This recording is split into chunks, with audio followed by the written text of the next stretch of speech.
it's me, Smell McGee, and I must admit, this is like take 2 of doing my vlog for this week.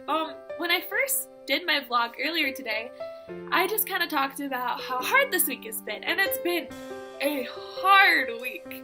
Medically, as you've seen with my post, I've had a very angry, very red elbow.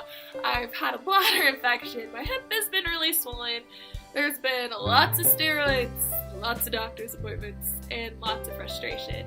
And there's been other factors in my life that have just gotten me really, really in my own head and doubting myself.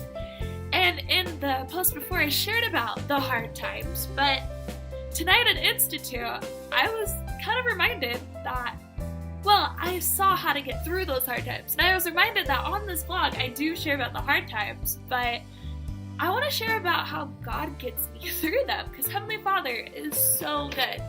And today, a day I was feeling just sorry for myself, He's given me answers and He's given me hope. So the best way I can explain my week is a little object lesson that was used in Institute today, which the Institute is my favorite thing in the whole world. So the object lesson involves this balloon. So the teacher grabbed this balloon, and I'm going to ask you guys the same question, like, what forces are pulling against this balloon right now?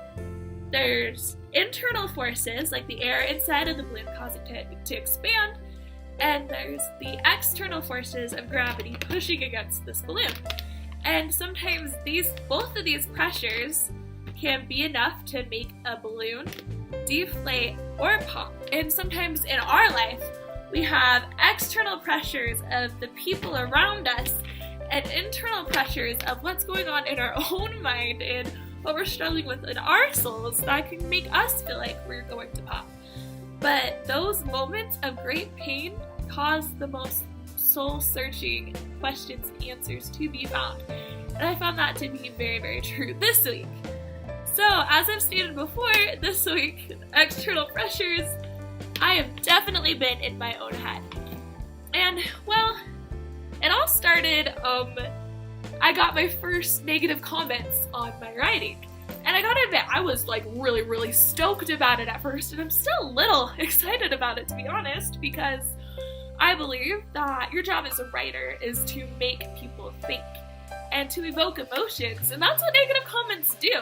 I mean, that's what positive comments do too, and of course I prefer those, but I don't know, I think negative comments are a good thing in a sense, but of course they sting a little bit.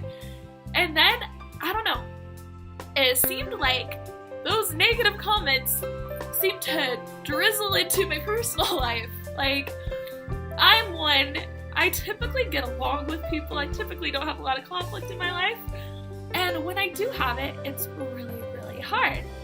And, well, gotta pause this for a sec. I had someone I deeply love and respect, a very good friend of mine, basically say that I haven't been talking to me much anymore and don't really want me to be a part of their lives because I'm too religious.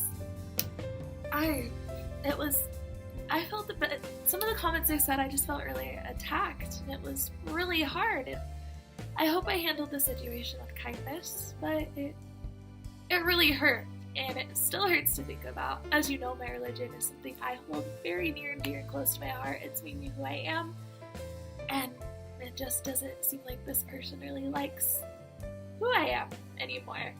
And it just caused me, when I was already in my head, to go further into my head. And then I seemed like hypersensitive.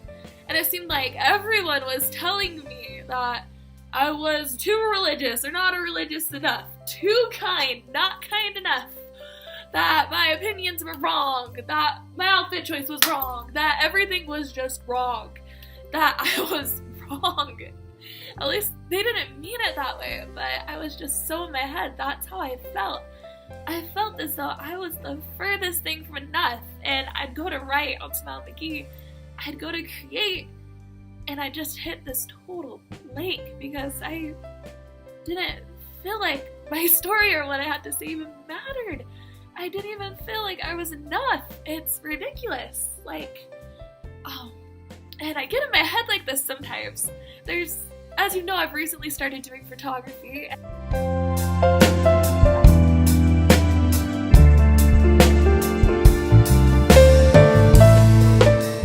I've loved it. I've loved learning the art form of photography.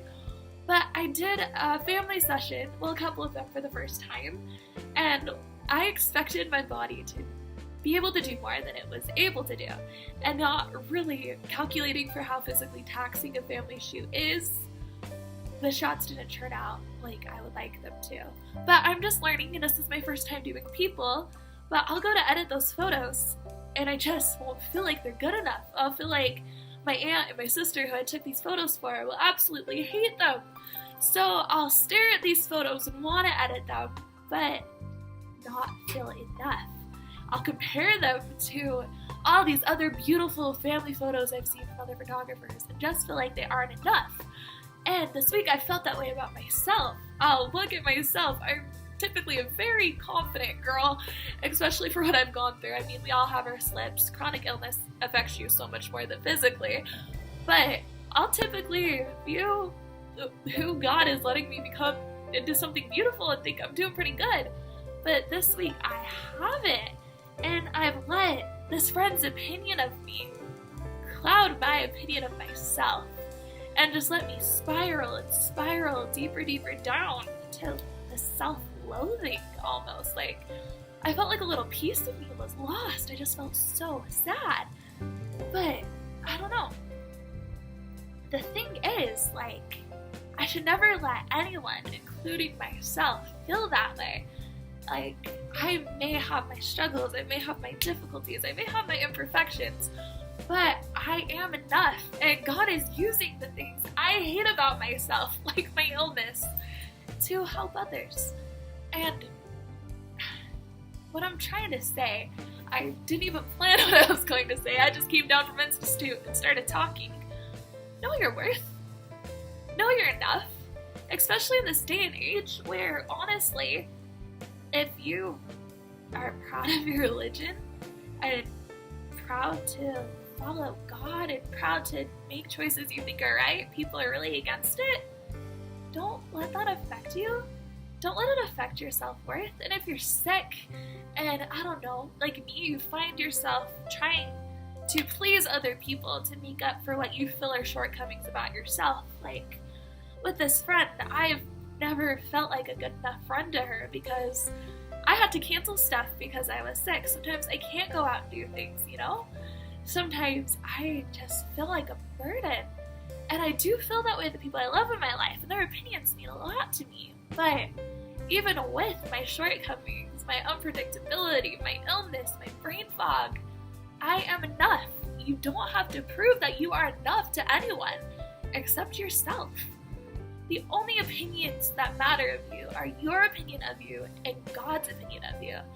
And I can say that, I've said it before, but I'm proud of who I am.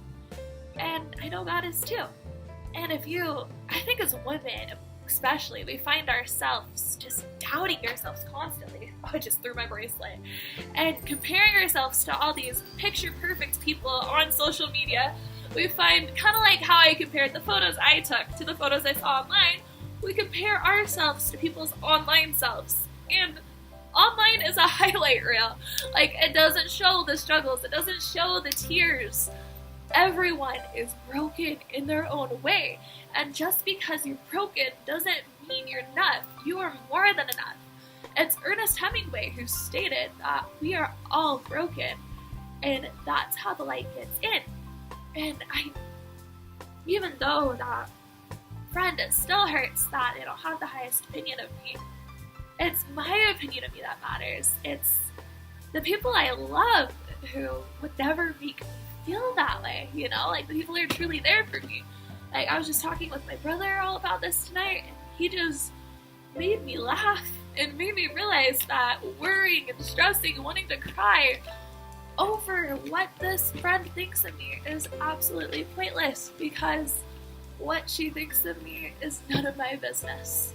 She has the right to her opinion, and the only opinions that truly do matter are my opinion of myself and Heavenly Father's opinion of me. So, Maybe I'm going on a tangent, but know you are enough. Know your talents are enough. Know that your faith is enough. And never be ashamed of your faith or your illness or for being who you are. And if people don't like that, maybe they're just not meant to be in your life right now. So to those who needed the reminder, please know that you are enough. And when those internal and external forces are just pushing against you and making you feel like you're gonna pop, put your faith in Heavenly Father. Go to Him, pray. He is always there, and I promise you, He will answer the deepest questions in your heart. And this is the end of this week's vlog, and I'm not gonna apologize that it's religious, because you guys know it's a big part of my life. And yeah, I thank you all for the love and support, and thank you for watching. I'm always looking for more vlog ideas, so if you have any, comment below. And I'm looking for people to be in a rare disease day vlog I'm doing. So if you have a rare disease or disorder, or have survived a rare cancer, or have had a family member who has survived or is living with any of those three and would be interested in spreading awareness, please send me a DM or just contact me on any forms of media. And just know you're enough and always smile on.